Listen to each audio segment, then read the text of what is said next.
to the BullCast podcast. I'm Katie Pickler, and with me today is Court Winsett. Hello, Katie. And Cameron Spann. Hey.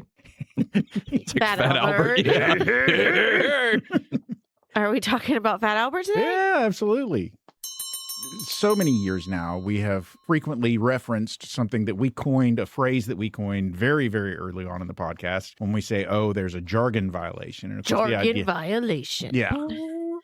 Of course, the whole idea of jargon violation is the idea that we use a lot of terminology and acronyms in our industry, as many industries are inclined to do. We are very familiar with and know the meaning of, but that other people that are not necessarily involved in the industry may know about and or understand and or be able to define. So we try to avoid words like that. Occasionally they do slip out, but much like the jargon that we try to avoid, our reference to jargon violations has almost become sort of a jargon in and of itself. So today we're really just going to dig deep and try and demystify all of that financial jargon that we're so regularly trying to avoid. Yep. So demystifying financial jargon. So a lot of times with doctors, with financial, with so much of it, how it's presented to you can really frame how you handle it. And so a lot of times when you're talking about the markets, it may not be that scary, but it sounds scary because you may not understand the language that's being used. It's not being presented to you in a way that you understand it. And so I'm not talking about we got to dumb it down or talk down to you. It's more of we need to be careful of the insider baseball terms, the words that are common with those that are in the industry. And this is with anything. This is with financial, sports, military, whatever it may be. You're going to have your turn, even like within your friend group, your family, you're going to have little inside jokes. So this isn't a joke. These are real financial terms. So we're going to try and understand what some of the common ones are, why they sound one way or the other, and what they actually mean. So this is more of a kind of like, it's a little bit of a softer episode, but it's important because I have found myself when we started this podcast, when I called a jargon violation, it's because I truly was like, I just really learned what that meant. I'm going to call somebody on this because I knew I just found out about it. Now, X amount of years later, I'm like, oh, crap. I use that terminology a ton. And I've caught myself in meetings going, wait, hold on, go back to my roots. Yep. Jargon violation myself. Let's talk about this. Let's explain it in a different way. So really, in a lot of ways, this episode is just going to be a reset. It's a kind of a way to define baseline terms, things that we do use all the time that we kind of have sort of over the years developed an expectation that people understand what we're talking about, but that you may not understand if you haven't been listening to us for 5-6 years. Just sort of setting baseline expectations, I guess. Kind of like, look, this is where we're coming at it. If you want to be cool, you'll come at it from this way too. I don't know. No, it's just we want you to have that knowledge that you're not just sitting there going, oh, okay, this is Charlie Brown's teacher, and I don't really know what was just said. One of the things, the reason I said it the way I did is because one of the things that you will find, or at least that I used to think I was alone in this, and I think that I'm far less alone in it than I thought, is the idea that if you're sitting in a group of people and you want to be one of the cool kids, you're not going to necessarily admit when somebody says something that you don't understand because you're going to assume that everybody else you're sitting with understands it and you're the only one that doesn't. So you want to be one of the cool kids, and so you keep your mouth shut. You don't say, hey, I don't know what you're talking about, and therefore you don't You're just ever... like, oh, yeah, diversify. Yeah. Oh, yeah, Mag 7. Blue chip, totally. I have alts. I have blah, blah, blah. Alts. Well, it's kind of, I do have to throw this note in there because it is timely with pop culture. It's kind of the joke, Catherine O'Hara in Schitt's Creek. Just fold in the cheese, David. Just fold it in. What does that mean? What do you mean fold it in? Just fold it in. Just fold it in. So that was definitely, she had no idea what she was talking about. Now that's very far stretch of saying that's jargon, but I did have to throw it out to her because unfortunately she just passed away. Yeah. Absolute devastation. Yeah, I have a family member who is in serious mourning right now because of her passing. Like absolutely just... Well, we grew up with her with Home Alone and Beetlejuice. Yeah. But let's set ground rules before we get into the show that we can't call jargon violation because in this one we will be intentionally saying jargon words in order to define them. Yes. Absolutely. But before we get into the show, we have a list. And I really like this list. This is a fun one. Okay. Much like jargon terms are misunderstood, they're simple ideas but with a fancy title. The list today is scary movie characters that were just misunderstood. Oh. Here we go. All right. Bruce the shark from the Pixar film Finding Nemo. At first glance, Bruce looks like every terrifying shark stereotype you can imagine. Huge teeth, ominous music. I think he was a great white, actually, so think Jaws. Yeah. But once you meet him, you find out he's polite, self-aware, and genuinely trying not to be scary. Except when he sees blood. His eyes go black. Anytime there's like blood in the water, he turns a little evil. Mm-hmm. See, I said that wrong. I was about to say fish are food, not friends, but it's the other way. The next one on the list, the Beast from Beauty and the Beast. Of course. The Beast is known throughout the village as a monster, feared for his appearance and his temper. But as the story unfolds, you learn there's much more beneath the surface, and that context completely changes how you see him. Although there is, he was kind of not a nice guy, his personality, but he truly was not what was portrayed, that everybody feared for their lives around him. I liked the Beast way more than I liked him in his human form. I liked him when he was in Beast form more than I liked him in his human form. He was a forgettable prince, right, Katie? It's when you think about him, it's in his Beast form. Like if you see his prince form, then everyone's like, who's that guy? Who's that guy? He just had these, like, as a prince, he had these pouty little lips, and he just looked weird. I mean, like he looked way cooler as the Beast. Anyway. That's just me.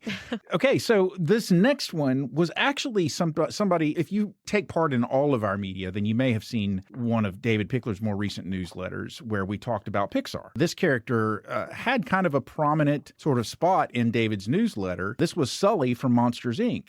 In David's newsletter talking about Pixar, they showed some early development of the Sully character, and early on in his development, when they were first drawing ideas of what he would look like, concept, when they were doing concept drawings of him, he looked a lot scarier than he ended up looking. But in his most basic form, Sully was designed to literally scare children for a living. I mean, like, that's what he was there to do, was to be a monster, like a monster under the bed or a monster in the closet, and to scare children. But in reality, he was protective and gentle and deeply caring, and his scary role turned out to be more perception than actual reality. He was actually a genuinely nice guy who really hated his job and didn't like actually scaring the kids when it all came down to it. Now, the one question I have for you guys is, I can't remember for sure, and I feel bad about this, but I can't remember if the little girl called him Boo or if he called the little girl Boo. She was Boo. She was Boo. She was Boo. She was okay. Boo. Yeah. Because for a while, I used Boo as a term of endearment for my kids. Monsters, Inc. was something that came out when they were kids. That's such a great one. It is a great movie. All right, number 4 on the list is our fourth animated character. This would be Shrek from the film franchise Shrek. Shrek is feared because he's an ogre with a Scottish accent for some reason. But his scariness is mostly a defense mechanism. Underneath all that green, he's thoughtful, loyal, and just wants to be left in peace. Sound familiar? Absolutely. That's me. Okay, I can't take this last one. It's got to be one of you two because y'all are the bigger fans. Court's the bigger fan. So I'm gonna go ahead and take it, but I'm almost immediately gonna push back on it. So the last one on the list is Severus Snape from Harry Potter. The reason that he was included on the list is because most of the series he appears to be very harsh, intimidating, untrustworthy. Harry always suspects him of being the bad guy, the villain behind something evil that's going on. He's constantly overtly mean to Harry. I mean, like, he's legitimately a bad person to Harry. He really hates Harry because Harry reminds him, Snape, of Harry's dad, who bullied Snape when Snape was a kid. After a period of time, and ultimately you sort of see the development of the character, especially in the 7th book, you realize that he was, behind the scenes, he was always a good guy. He was always in Dumbledore's good graces. To quote the line from Dumbledore, "I trust Severus Snape." It always just came down to that. And it was because Snape was putting himself in harm's way for the greater good. But when it came down to it, and this is the reason I'm going to push back, Snape was not really a good guy. He was very much a gray area character throughout the book. And even at the end, I would argue that most of his motivation throughout all of the books had absolutely nothing to do with necessarily being against everything that Voldemort stood for, and more about the fact that he was absolutely in love with Lily Potter, Harry's mother. And everything that he did was, to quote again the book, always about Lily. Always. Yep. I would add another animated one on here, Quasimodo from Hunchback of Notre Dame. He was definitely one. But you think about it, we're all starting some of these origin stories of villains and how a lot of they're just kind of misunderstood because of their backstory and that they weren't actually doing this or that. But I do want to throw out there, one of my favorite TV characters was Barney from How I Met Your Mother. And one of the things that he constantly did was he always saw the good in the evil characters. Like, you know, Johnny from Karate Kid, he always thought that Johnny had been wronged in the movies, and he was always on the side of the Empire. Like the Empire were actually the good guys, and those rebel upstarts were terrible. So I always appreciated that he was able to see the good in those. It's just how you look at it. Yeah, exactly. That's all it is. It's all about perspective, baby. Okay, so let's get back to demystifying financial jargon. Yep. We're going to go through some words here. And again, it's, as we preface this, you have people who will just try and sound smart sometimes. You think about it, like, especially if they know that you don't know what you're talking about. They're like, oh, yeah, like we were saying, the alts and the bonds, and I got stocks and portfolio. But then if you push back and say something, they're like, oh, crap, they actually understand. Well, we want you to understand. So when somebody is trying to be all flashy with these words, whether they're doing it intentionally or not, because truly, all of us have used these terminologies in our daily lives. And so I'm pressing upon you that if you are in a situation where you hear these words and you don't hear any kind of words and you don't understand it, feel confident enough that you can ask the question, like, I think I understand what you're trying to say, but, you know, can you spell it out a little bit more? Well, and and every day there are more and more tools that you can use to help you get an understanding of what somebody is saying and or figure out how you want to respond to what they're saying. There's a lot of stuff out there on the internet. Now, if you don't care and it's just somebody trying to come in and, you know, just be like, okay, and you can just smite them. Yeah. So volatility. No pushback on that. Y'all are both Smote like, yes. his ruins. Well, no pushback because I think I said press upon you instead of impress upon you. So I'm calling myself out. That wasn't a jargon violation, but I haven't slept. Brain is crazy. But yes, Katie, volatility. You mentioned that. Volatility. Such a common term in our industry and for investors, you know. Yeah. But you go, okay, well, we got to prepare. There's going to be some volatility. What? Volatility? Yeah. What? That sounds crazy. That sounds chaotic. That sounds, I mean, it just immediately when you say volatility, you're just like, I'm worried. Talk to me. How are we going to get through this volatility? How is this going to happen? What it actually means is normal market movement up and down. Yeah. Because one of the things we tell everybody is we can guarantee the market's going to go up, go down, or stay the same. That's life. That's what it is. Yeah, volatility is one of those things that you try and sort of protect against, but it's not anything that can eliminate because there is always going to be volatility. It's like life; you're going to have good days and bad days. But it does have a sort of a negative connotation because if you were to say to me that person is volatile, then I think that's negative. I think that's negative. Severus Snape is volatile. Yeah, but saying, "Oh, you know, Cam, how was your week last week?" Well, there was good days and bad days. That sounds different than it was a volatile week. Yeah. Which really all you're saying is the exact same thing. I had some highs and I had some lows. Don't think of it in terms of like, you know, someone who is on bouncing around mood wise or emotionally volatile. That's not that negative. It's just going to be movements in the market up and down. It's normal and expected. A lack of volatility would actually be unusual. Think of volatility like bumps in the road, not the destination changing.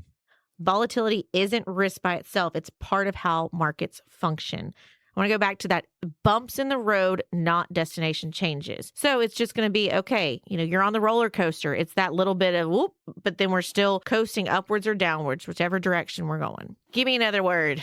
Okay, so this one actually isn't one that has come up in our conversations a lot. I know that I don't personally use this term a lot. No, but I don't use it. It does come out a lot. If you sit in conversations with David or if you watch TV, people will talk about a drawdown, a market drawdown, something like that. The word being drawdown. It sounds like kind of again, a negative. It sounds like a loss.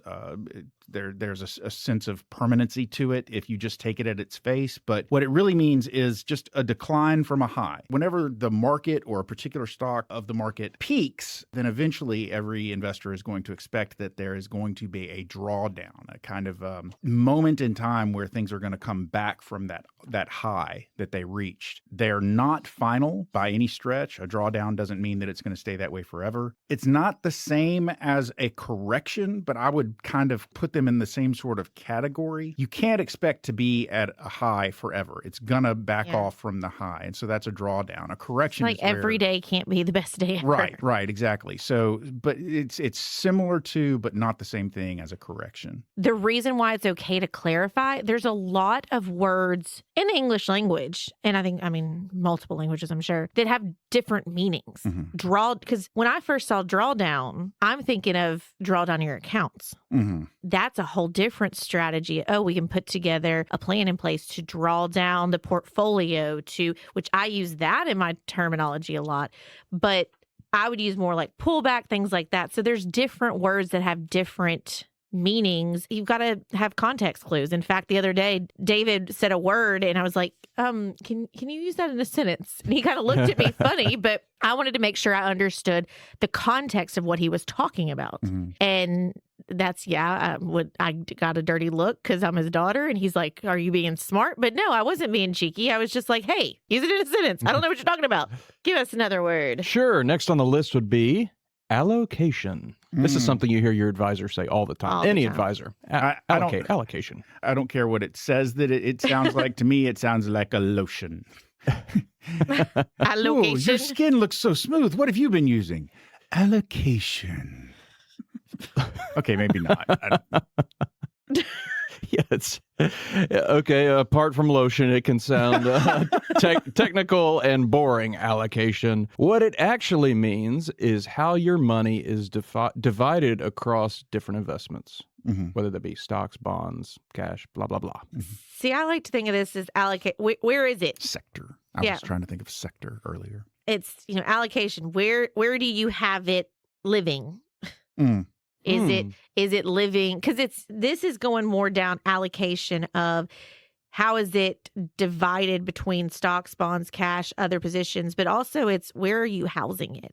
Do you have it allocated in cash in a safe? Do you have it in your bank account? Do you have it in a portfolio, retirement, non-retirement? So it's designed to balance growth and stability. It's chosen before market swings happen. It's about preparation, not reaction. But it really is, it's kind of a overview. Where is everything? And so I visualize a lot of times with sounds like a wacko. Sitting in a circle and holding hands with your clients. Let's visualize. I've been watching way too much kid stuff lately. It is seriously, it's like, okay, do you have too much stuff in one bucket, which goes to another term that is not on this list. So I'm just going to go ahead and go there. Diversification. Okay. I was thinking that the whole time I was reading allocation. Would you say they're synonymous, or does diversification, does that kind of live under the allocation word? People could use them different ways. So allocation is a noun that refers to where you have everything. Is it segmented among stocks? How much are in stocks? How much are in bonds? How much is equity versus income or equity versus debt? That's the allocation. Diversification is you could be allocated all in equity, and that's not very diversified. So they're not synonyms. It's more like how you have something allocated could lead to either a diversified portfolio or a non-diversified portfolio. And you can allocate your time. Like when you're looking at your 24 hours of a day, how do you allocate your time? You can allocate your paycheck to, am I paying debt? Am I paying myself? Am I paying current bills? What am I doing? So diversification, diversify, that is not on this list, but it should be on this list because that is a huge jargon term. And I caught myself the other day. I say it all the time. I thought people understood what it meant. I usually follow it up with, we need to diversify. Don't have all your eggs in one basket. And then I start talking. And I caught myself the other day. a client was like, well, I need to diversify. So I need to have all my accounts in with multiple different advisors, things like that. And I'm like, it's your personal preference what you want to do, but diversification doesn't necessarily mean you have it with multiple different people. It just means you have it allocated in different types of accounts, maybe different sectors, things like that. And then within that, you're weighted appropriately. And so this was just recently, a couple of weeks ago, that I got called on and now the client doesn't know jargon violation, but that's what I felt like was in my head. But even in that self, when I said diversify, don't have all your eggs in one basket, that's a kind of jargony term too, because because who the hell knows what an egg is? I mean, guys, am I right? Eggs? What the heck? And baskets? Goodness. Well, what my brain. Oh, come on. Y'all. No, what are those? What's the word of little phrases you use that are an idiom? Idiom, yeah. There's some of them that are dated. Now that one's not. People should understand baskets and eggs, but there are some that we all use, and you're just like, oh wait. Like I used one the other day, and Luke, our financial planning guy, he looked at me like, "What are you saying?" He's in his early 20s. I was like, "What do you mean? You're not that young? What?" Can't wish I could remember what it was, but. Anyways, let's keep going. Don't count your chickens before they hatch. Speaking of eggs. Yeah. Technically, Katie is next no. Yeah, I hijacked his allocation a little bit. Or were you doing allocation? I was doing allocation. Katie, allocation. Take the next one. Okay, you're next. So I would say allocation, diversification, and this next one I say a ton. Liquidity. Levels of liquidity. Makes me thirsty. Okay, so are you telling me I'm liquidy? Like what is going on here? So liquidity, sounds like complicated financial talk. It sounds very jargony. Actually means how easily you can access your money. But that is not normal speak. You're not going to sit there and be like, oh, well, I'm highly liquid. Like, what? You're not going to say that. But this is talking about how quickly, if you needed money for something, how quickly could you turn it from whatever it's in to cash to pay for something? And that is where it's, money that's in your back pocket. Very liquid. You got your hands on it.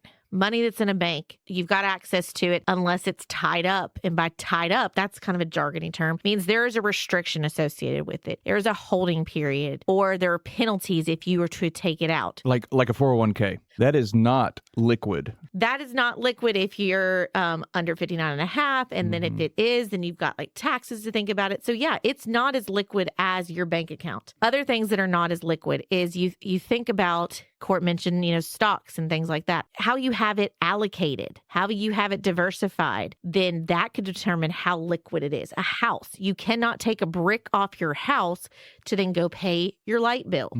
I just said that. I was like, I need to make sure I pay my water bill. Y'all, this is mom of twins life. My brain is crazy. But liquidity, I oftentimes will talk about, and so does David, levels of liquidity. And that's like, oh, okay, I got the levels. Now I get it now. Okay, so levels of liquidity. I got allocated levels that are diversified. What? That was a lot of jargon. That was a very lot of jargon. But really what that's telling you is if I needed money, what are the measures that I have to take to get it? And do I have a place 1, a place 2, a place 3, a place 4?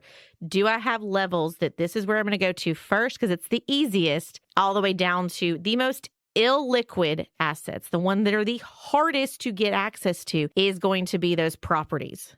Those are going to be the hardest because then you have to go through the process of selling them, trying to make sure you get your dollar's worth. But there's a lot that's in between bank or money in your back pocket to a house.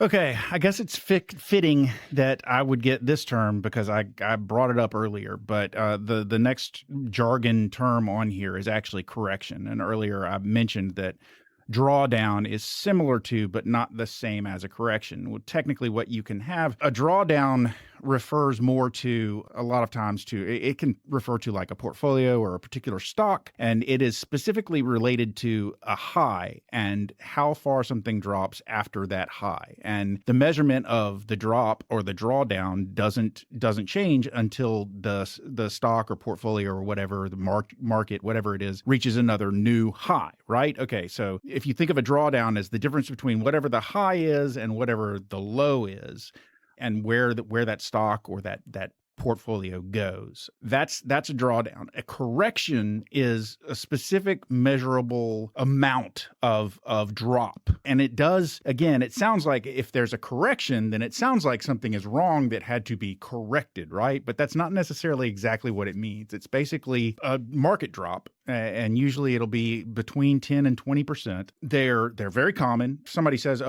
we've experienced a correction. That's all it is. It's not like, the market's going to collapse or anything like that. It is a measurement of we were here. There's been a drop of at least 10%. So there's been a correction. We've fallen back down to where the price should be. And corrections tend to refer to broader elements than a drawdown might be used to refer to. So a correction is going to be a market correction, something that's generally broader, whereas a drawdown it could be significantly more narrow than they would normally use the term correction.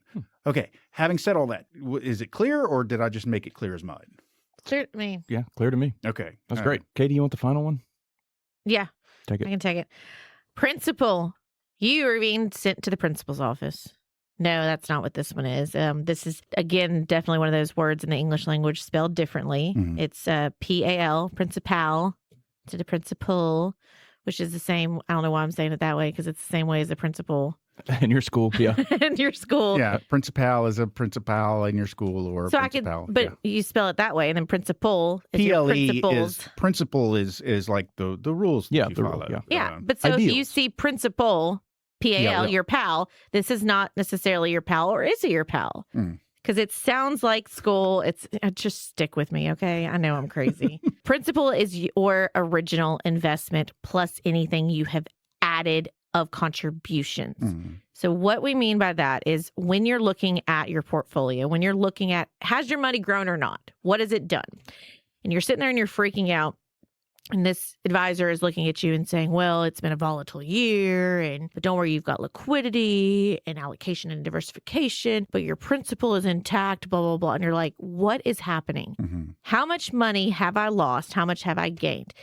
Now, what you have to always remember is, what did you initially start with? That is your initial investment. That is the principal amount. But let's say if you're adding money monthly, that money you're adding monthly is added to your principal. Right. So when you look at your account and you see you're up $5,000, that is growth. Now, all of a sudden, 2 years from now, you're looking at your portfolio and it says year to date, you're down $2,000 and you're freaking out. Go back and remember, how much of that $2,000 that you're down, was that just gain? Was that just the growth you had naturally from market fluctuation or dividends or things like that?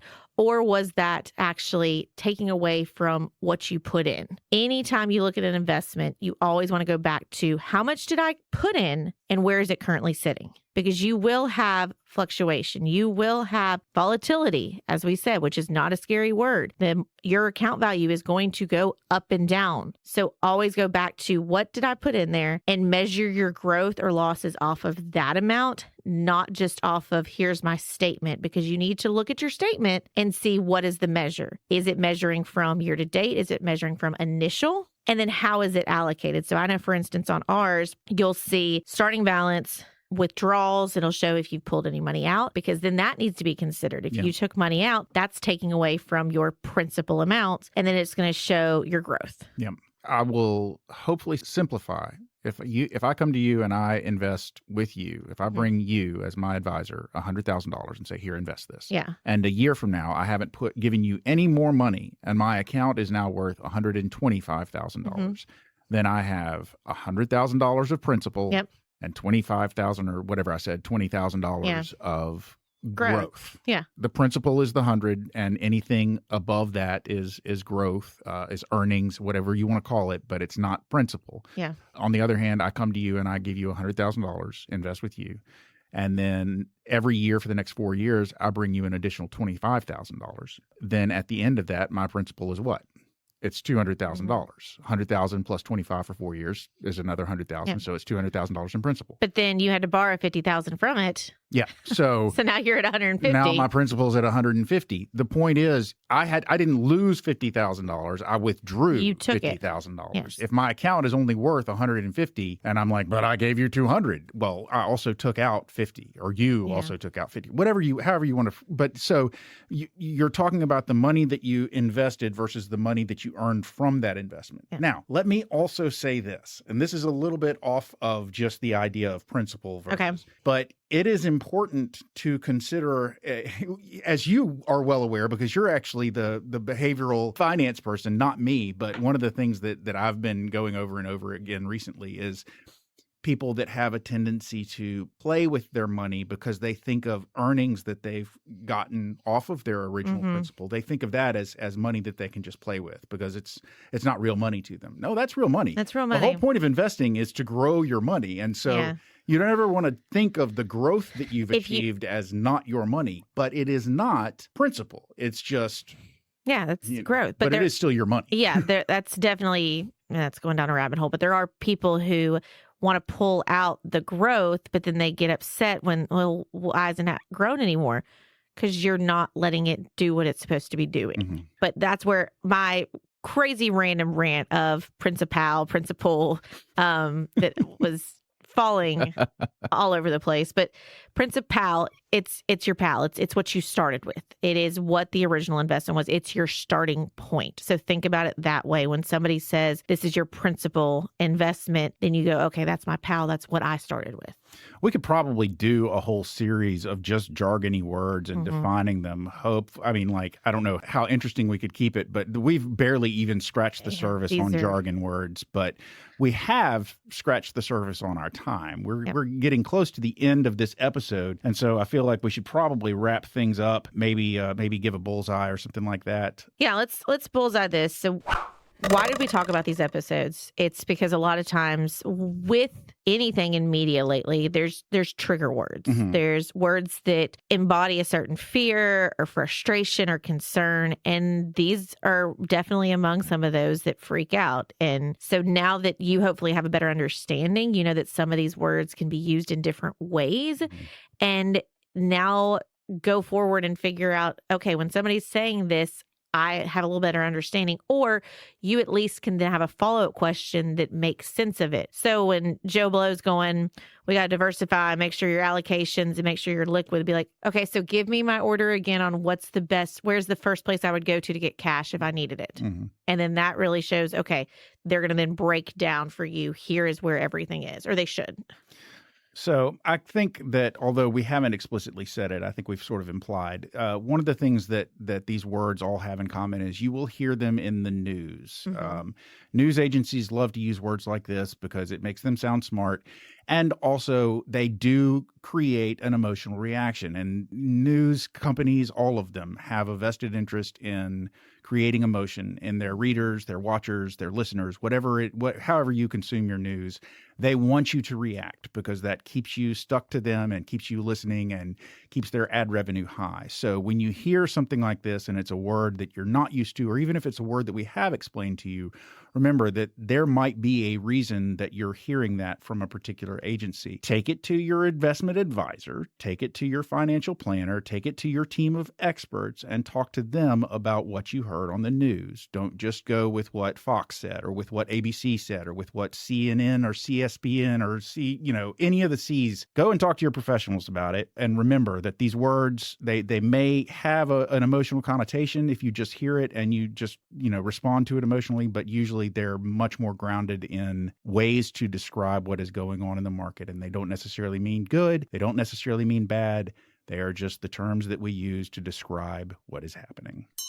Oh, ladies and gentlemen, there's the closing bell. You've made it to the end of yet another episode of the BullCast podcast. If you liked what you heard and you'd like to hear more, please feel free to go to your favorite subscription service and sign up to have our podcast delivered directly to your device every single Thursday at noon. If you'd like to find out more about Cortland, Katie, Cameron, or Nicole, please feel free to go to our website. That website is bullcastpodcast.com. We've got bios up there. We've got pictures, and we've got a place where you can drop a comment or suggest a topic you'd like to hear us talk more about. But hey, I mentioned pictures. We do have an Instagram handle where you can see even more pictures. That Instagram handle is at BullCastPodcast. And we have an X handle, which is also at BullCastPodcast. And rounding out the social media, we have a Facebook page, which is BullCast the Podcast. But But as I like to mention every single episode, Cameron, Nicole, Katie, and Court all work at a place called Pickler Wealth Advisors. And if you'd like to find out even more about us, find out about what we do, find out about what we could do for you, find out about our amazing team, and find out about our boss, David Pickler, please feel free to go to that website. That website is picklerwealthadvisors.com. That's advisors with an O. Not an E. Ladies and gentlemen, we have given you everything you need to go forth and be sure that you are one of the cool kids. So for now, I'm Court. I'm Katie. I'm Cam. And we're done.